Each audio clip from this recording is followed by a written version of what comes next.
The Brother AJ Top 10 Album Challenge. Trying to put together a list of 10 seminal albums that moved me by Albin Lewis Jones Sr. The concept. I was challenged on Facebook to choose 10 albums over 10 days with no explanation. I was intrigued as I racked my brain searching for 10 albums I felt that left their mark on me. I'm not just a music lover, but as a musician, this definitely resonated strongly within me. I have an extensive vinyl record, CD, and MP3 collection of music that I'll have to navigate through. The 10 albums I chose were released between 1975 and 1987, where I was ages 15 through 37. Remember, the soundtrack to your life is shaped during the youth of our life. So here's my album collection, my CD collection. I am the funky drummer, and that's the studio setup. And those albums are Parliament, Mothership Connection, Rick James, Street Songs, Corea Electric Band, Electric Band, Steely Dan, Asia, Pleasure, Get to the Feeling, Cameo, Cardiac Arrest, Stevie Wonder, Songs in the Key of Life, Prince, Sign of the Times, Earth, Wind and Fire, Gratitude, Prince, Purple Rain, movie and the soundtrack.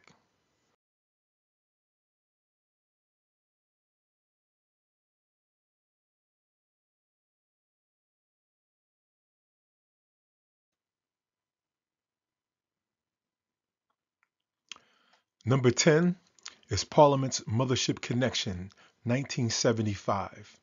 Quite frankly, I dug this record. Matter of fact, of all the records I have in my possession, this was the very first vinyl record I ever bought in my life. So you can play my entire huge music collection on these guys. George Clinton and the boys were just hitting their stride on this project, and it was a stone cold masterpiece. He fleshed out all the characters, he had a cohesive theme, and the funk grooved deeply for days on this bad boy. Tracks like P-Funk Wants to Get Funked Up, Mothership Connection, Give Up the Funk, Tear the Roof Off the Mother Sucker, and Star Child, Mothership Connection, made the biggest impressions on a 15-year-old kid who loved music. And I didn't know he was on his way to becoming not just a music lover, but a full-fledged musician in the process. The songs, the production, and George's out-of-this-world commentary blew me away as I was hooked and became a card-carrying P-Funk member who faithfully poured over every lyric, every song, and any product the Parliament Funkadelic and Bootsy Camp put out. The cats that came out of this collective was crazy. Eddie Hazel, Glenn Goins, Gary Doo-Wop Scheider, Bootsy, Bernie the Woo Worrell, Tiki Fullwood, Jerome Bigfoot Braley, and all those wonderful background singing ladies George flipped into their own groups, such as the Brides of Funkenstein and Parlette.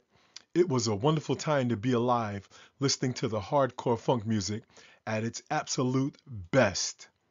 And before my DJ sign-off tagline became WALJ, thank you, Lorenzo Sanchez, I used to say WWBC, where we be cool.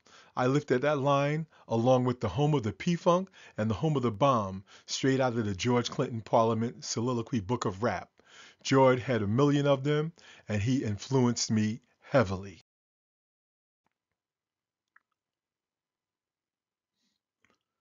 Number 9, Rick James, Street Songs, 1981. Rick James was such an underrated talent whose star burned out much too soon. Rick was a bad mother, shut your mouth, as he wrote, played, and produced not just hits for himself, but quite a few artists on the Motown label that signed him. He was first in line as that bad boy punk funk artist who blended groovy R&B with soaring rock guitar licks, thumping drums, in-your-face lyrics, and flawless production that kept your head, neck, and feet just a tapping. Having met him in person before he fully blew up, I was swept up in his new wave funk once he broke large. I saw him live at Giant Stadium in the Budweiser Superfest when he was on top of the world, so I was fully hooked. I mean, think about this. He even made Eddie Murphy a damn recording star with the jam Party All the Time. Trust me, Rick was on a serious roll as Motown's bad boy of soul. Laughing out loud. This was Rick's fifth album, but it dropped like an atomic bomb. Songs like Give It To Me Baby, Ghetto Life, Super Freak, and Fire and Desire tore Black America up. Rick's uptempo tracks were tight funk workouts, and the serendipitous ballad, Fire and Desire, featuring that white chocolate songbird Miss Tina Marie, whom Rick wrote great songs for, became a tear-jerking Wedham anthem for decades to come. You can tell Rick was a singular talent because he dragged the Stone City Band, his backing band, and the Mary Jane Girls up the charts with him as he wrote material for them across several LPs. He was clearly the breakout star in his camp as he was in a zone all his own by the time he released this record. However, with great success comes all the trappings of fame, sending Rick full speed down some dark corridors which ultimately he could not return from. The same way the NFL Bills are beloved, Rick will always go down as one of Snowfield Buffalo's favorite sons. He left us with this timeless classic that will never ever go out of style at any backyard BBQ.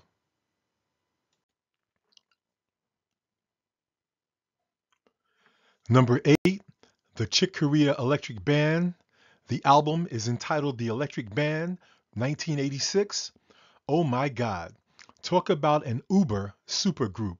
Keyboard giant Chick Corea was already a legend from his traditional jazz records as well as fusion jazz stints with futuristic fusion band Return to Forever featuring bassist Stanley Clarke, drummer Lenny White, and guitarist Al DiMegliola. Tongue twister. Like his keyboard playing contemporaries, Herbie Hancock and George Duke, he displayed genre-bending skills and could simply make any kind of music sound great in his hands. The key players in this group were John Patitucci on bass and the up-and-coming hotshot drummer Dave Weckl, my favorite drummer of all time, propelling this intense fusic music down the road. Dave was on fire, and this was the perfect vehicle to unleash his pyrotechnical skills on an unsuspecting public as Chick wrote music that suited Dave's bombastic style, yet finesse-filled style, to a T. Soon as you hear the looping groove of Electric City or the blazing syncopation of the uptempo Gotta Match, you already know your ears are in for a delicious treat. Chick was going in heavy on the Yamaha synthesizers of the day, so the DX7, SY77, as well as FM modulation was all over this product.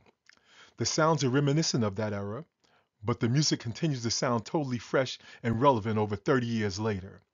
This is an album I continually revisit because the sound textures and the sound production are flawless. You can hear every single nuance in the music as it captivates me as a listener still to this very day. As a consummate musician, Chick Corea's compositions were incredible. The time changes, the chord changes, the dynamics were all flawlessly placed to make this serious, highbrow upper crust music, forcing the listener to elevate their ears to simply keep up. I loved it. Original guitarist Scott Henderson from Tribal Tech and Carlos Rios were replaced with touring member Frank Gambale and the CD 101.9 smooth jazz sax star Mr. Eric Marienthal. They were the secret sauce that kept this group in high demand over the years. I saw them a few years back at the Count Basie Theater in Red Bank, New Jersey, and we walked out that venue in total shock and awe because these men still got it. They put it down type real, and all you can say after a show like that is, damn!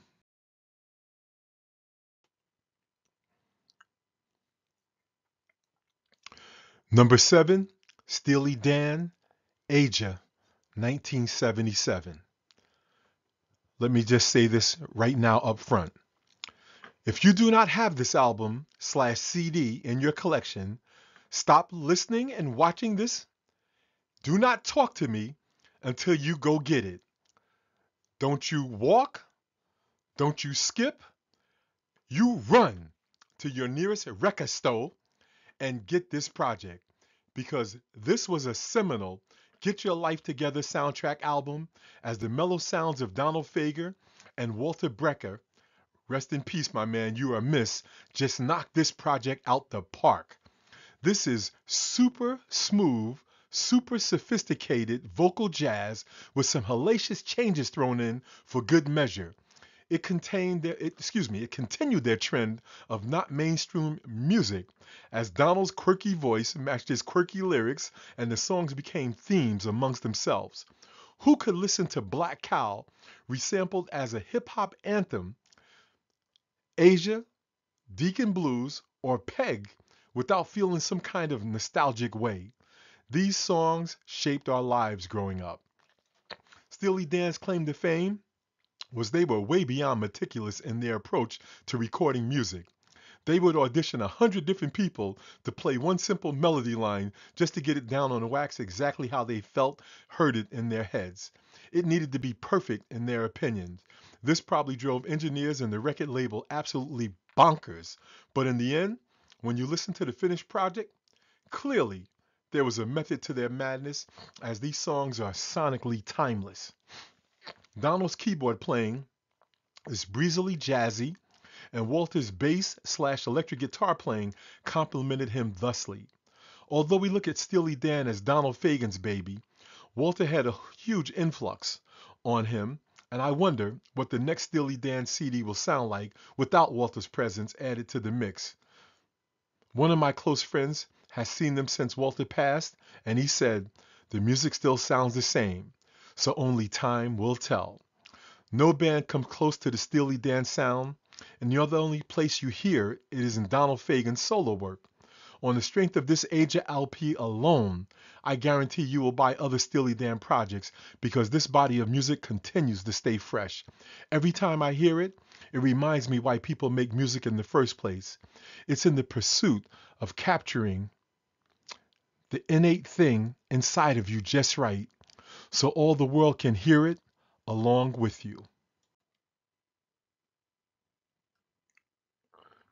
Number 6, Pleasure. Get to the Feeling, 1978. This funk band was utterly amazing. They exhibited the chops and sachet of, say, Earth, Wind, and Fire as their music leaned toward jazz structurally, but the songs that resonated with the Chocolata public were those intricate, funky, rump-shaking dance floor thumpers. Who were these guys? I had no idea that the folks in Portland, Oregon were this funky. The Hepburn brothers, Donald and Michael on keys, Marlon the Magician McLean on blazing guitar, Dennis Springer, the lone white cat in the band, so you know he was bad, on saxophone, Bruce Smith on percussion, Sherman Davis lead vocals, Nathaniel Nate Phillips on bass, and a young chubby Bruce Carter back there burning up the drum chair with precision was the collective that made this powerhouse group harmonically funky. Songs like Celebrate the Good Things, Foxy Lady, Get to the Feeling, Farewell Goodbye, and Thanks for Everything just flipped your wig back. Celebrate the Good Things was a classic DJ breakbeat mix as the intro horn stabs and syncopated drum groove made it trance-like to mix back and forth, driving your party crowd crazy. They had a sophistication to them to be technically a funk band that the music was just pristinely done. I could not get enough of this and all the records in their catalog. This record and the next one were literally leaves from the same tree. Most of you should know Glide from the follow-up project Future Now. That put a stranglehold on black radio every time it hit the airwaves. If you want to hear some good time, old school, sophistifunk music, this is a group I suggest you seriously check out.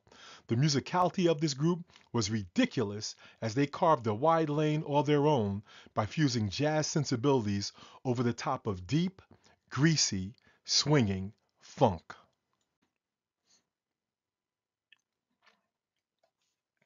Number 5, Cameo, Cardiac Arrest, 1977. Let's just say that funk music is the music I truly cut my musical teeth on.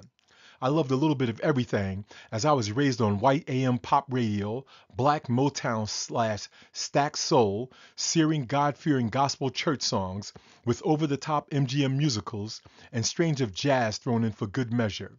Yes, I was musically dyslexic, but it was the legendary funk acts like James Brown, Parliament, Rick James, the Ohio Players, Confunction, Kool and the Gang, Brass Construction, Mass Production, the Bar-Kays, Slave, BT Express, the Isley Brothers, Brick, Zap, the Commodores, Heatwave, Graham Central Station, Sun, etc.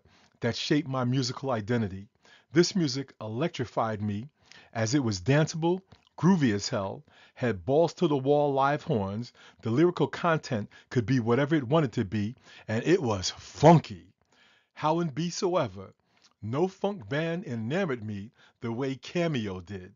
The leader slash drummer, Mr. Larry Blackman, for those of you who were late to the party only thinking he was the front man in the extreme red codpiece Sangin', was a badass, funky ass drum man when they first hit the scene. He became an instant idol of mine because I was a fledgling funky drummer myself as I began trying to find my own seat in the drum chair.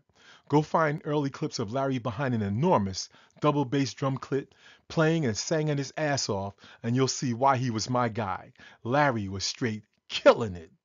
This album dropped seminal Cameo classics such as Rigor Mortis, Postmortem, Funk Funk, and the disco influence Find My Way, which would later get reworked and morphed into a Studio 54 club anthem, Get Serious, featured in the Saturday Night Live movie in its 8-minute entirety. It was the only song to be played all the way through in the whole movie. Led by Larry Blackman's groovy, heavy funk inflected vision, he blended cartoonish yet serious vocals, slick horn lines, blazing lead guitar work, syncopated low-end bass, classic falsetto delivered by vocalist Tommy Jenkins with a high energy, up-tempo show giving them a winning formula straight out the gate. Not only did they play to the black audiences, but they later crossed over into the pop crowd with songs like Word Up, Back and Forth, and Candy. By the time they dropped She's Strange a little further down the road, they had hit their stride, established themselves as a preeminent funk band on the R&B scene. Go back to this album and you can see how intense the musicship is, which was truly the key to their longevity. The Lieutenant Brothers on horns and Gregory Johnson on keys helped lay the foundation for the future stars of this group as they rounded out their songs. This was the beginning of my love affair with them, as their music had enough twist and turn to keep you thoroughly entertained. This was one of the last shows I saw at BB King's before they closed their doors, as Cameo and the Y2Ks turned this bad boy out.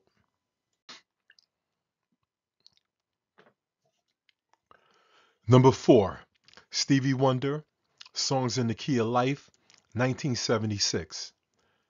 As a creative type myself, every artist dreams of that seminal piece of work that becomes their magnum opus, which is nothing more than a body of work that flows forth from them in unrelenting waves as they tap into the pulse of the universe, allowing this piece of art to resonate with every person within its presence. Stevie Wonder did that and then some with this indescribable album. The birth of his daughter Aisha was pivotal in his life during this time, and technology gave him the capability to bring forth his inner mind the sounds that he wanted all the world to hear. Stevie was already a known musical prodigy when he finally put it all together in this double LP, complete with a bonus 45 single, adding additional 4 singles to the song count. We could list the entire catalog off this project because every single song is that amazing. Stylistically, he covered many genres. Lyrically, he spoke to social themes he had not covered, and the musical textures he created were rich beyond compare. The studio was his playground, as he was able to manifest every idea, whether via himself in the studio or with musicians who assisted him. This was a must-have, heavy rotation project from the end of the 70s all the way through the 80s. Even today, this LP still sounds socially and sonically amazing. Songs such as Love's in Need of Love Today, Have a Talk with God, Village Ghetto Get Land, Sir Duke, I Wish, Knocks Me Off My Feet, Pastime Paradise, Isn't She Lovely, Black Man, and As would have been career hits for other artists. This was all included on one damn project. Oh my God, that's incredible. Cleveland Morris is simply a gift sent down from heaven to be shared amongst us mere mortals here on earth. As a vocalist, as a spit it out, AJ. As a vocalist, as a musician, a songwriter, and as a producer, Stevie Wonder is in a class by himself. He exemplifies what it means to use your God given gifts to uplift not just himself, but the entire world with songs that make us laugh, dance, cry, and think deeper thoughts than just ourselves. And he did a hell of a lot on this damn record. Stevie, baby. Number 3, Prince, Sign of the Times, 1987. Nestled between his Parade 1986 and Love Sexy 1988 albums, this double LP was Prince at his eclectic best. This is the first record he dropped after dropping The Revolution, his backing band since 1982, reverting back to his one-man band formula to crank out this monster project. Arguably, this can be considered one of Prince's greatest albums ever. The title track alone, with its socially conscious message, on top of a hypnotic driving drum beat, sizzling electric guitar, as well as the deep booming bass line, went down like smooth medicine to cure any major ailments. Prince seemed truly to go deep within himself as he was completing his brand new Paisley Park complex during this release, so I can only imagine that his energy level was super high. Not to mention a movie slash DVD he dropped of this project, which further solidified Prince as one of the baddest motherfuckers performing on planet Earth. His film Purple Rain showed him in full-on movie star mode. His film Sign of the Times showed him in pure performance mode. Do not go on stage after him because he done already scorched it down to the studs. The electronics are on fire, and the sweaty, screaming crowd is leaving with him to go to the after party, leaving you to perform in the smoking venue alone. We were not prepared for cuts like Sign of the Times, Housequake, The Ballad of Dorothy Parker, Starfish and Coffee, Hot Thing, You Got the Look, If I Was Your Girlfriend, I Could Never Take the Place of Your Man, The Cross, It's Going to Be a Beautiful Night, and Adore. These songs cross political, social, love, sex, spirituality, and good times. Staying true to his genre-bending muse, he delivered rock, funk, R&B, electro tech, and even a touch of gospel across this project. Each song was its own lesson in Princeology because no one could work vocals, write catchy hooks, play the hell out of every instrument, program Lynn drum grooves, and deliver an album that was more than just music. It was an experience. Dare I say, it's probably my favorite Prince album from top to bottom because of the diversity of the music and the messages he delivered, plus the way the record sounds when it's booming out of your sound system. And not mention I saw those songs done visually on the big screen, thereby allowing them to truly resonate deeply inside of you. The consensus? Yo man, this dude is bad.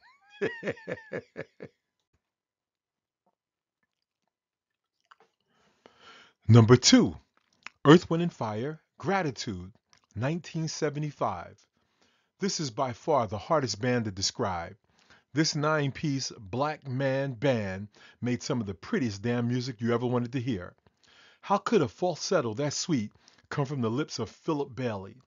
How did leader Maurice White bring his futuristic vision to life as he took his band on a journey like no other band that crossed over into the pop mainstream musically, spiritually, sonically, consciously, all while dropping songs that have become the soundtrack slash heartbeat in your life, whether they were up-tempo burners or yearning, pleading ballads.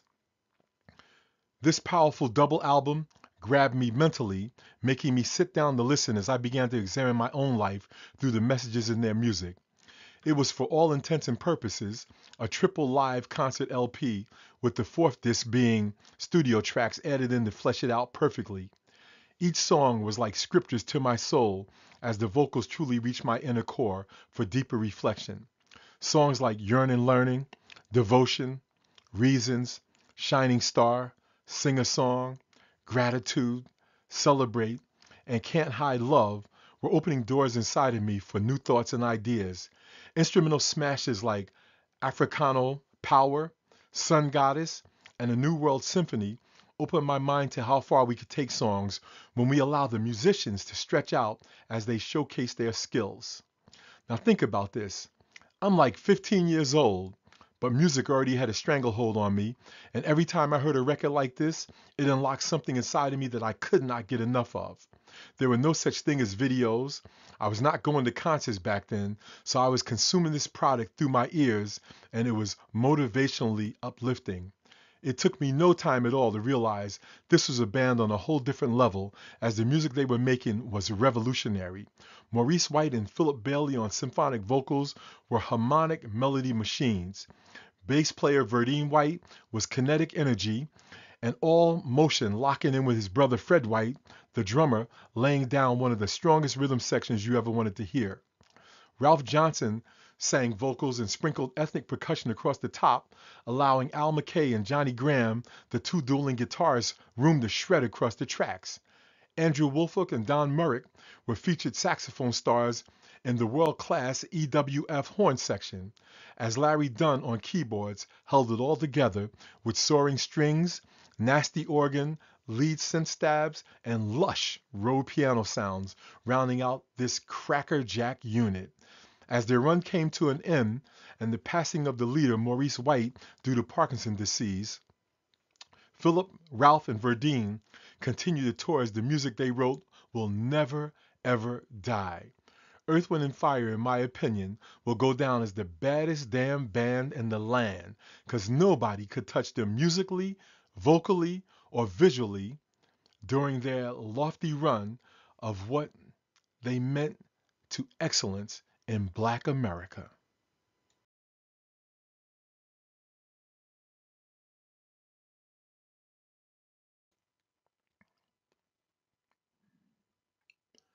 And number one is Prince, Purple Rain, 1984.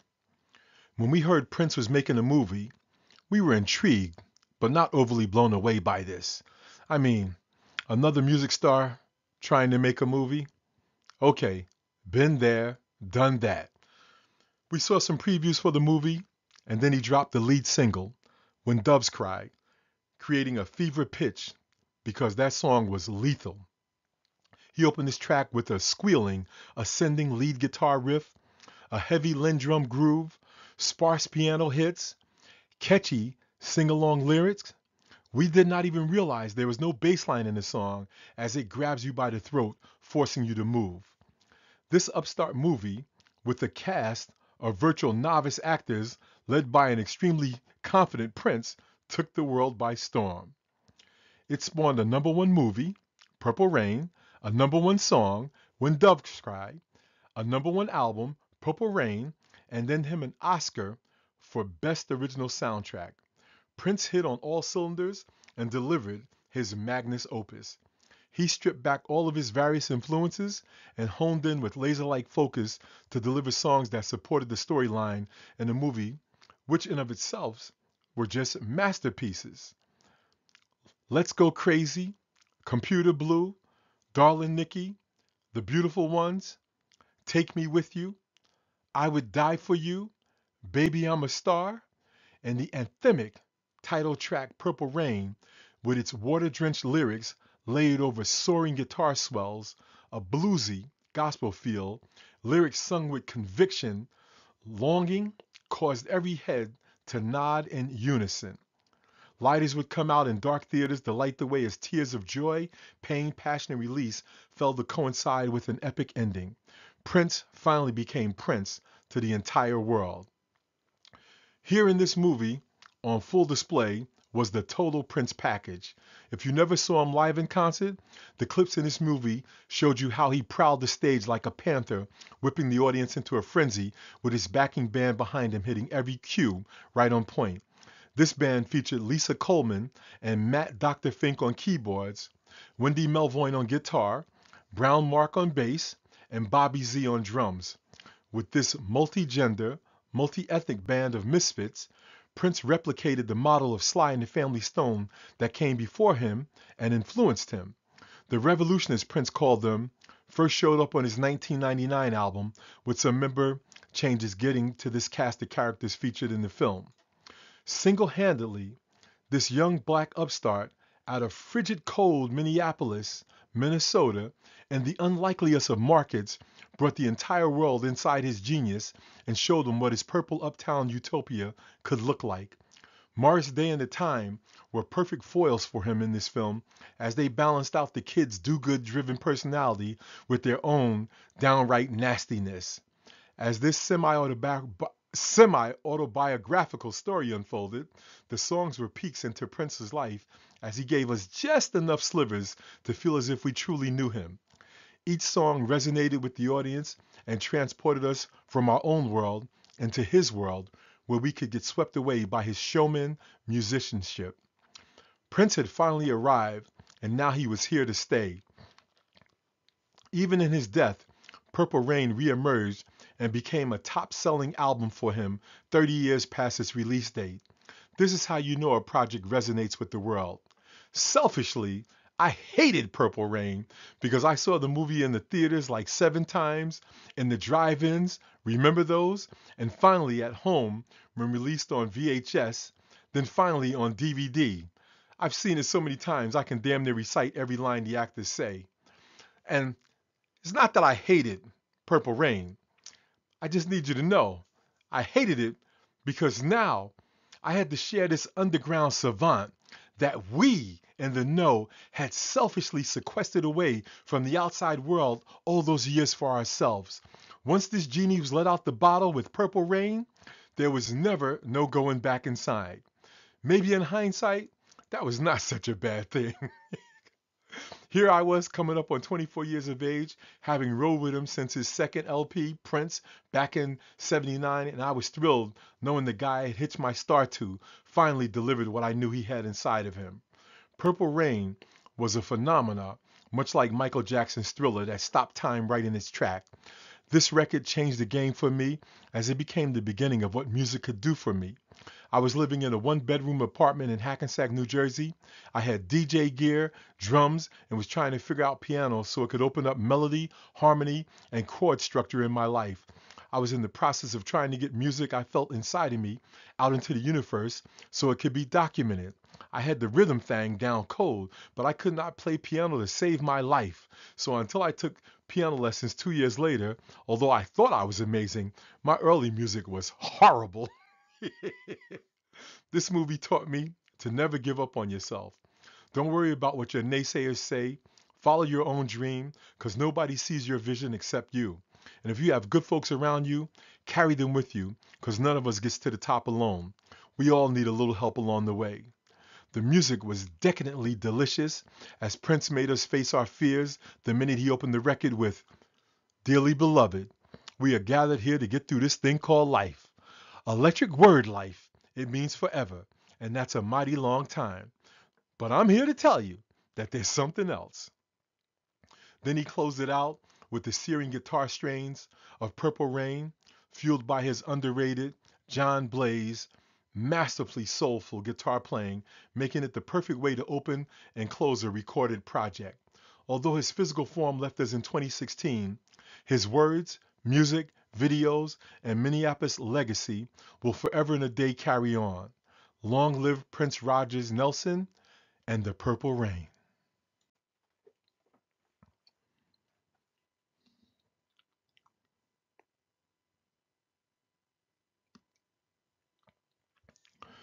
So here are the 10 albums that impacted me as they changed my life, shaped my viewpoints, and launched me out into this big bad world. Some are classics, some may be lesser known, but the artist and the music contained there within is simply timeless. If you don't find the entire albums incredible, I guarantee you'll find more than one song in each project that will just blow your mind. This is the brother AJ.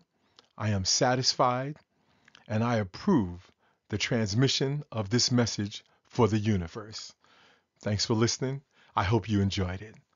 Bye bye.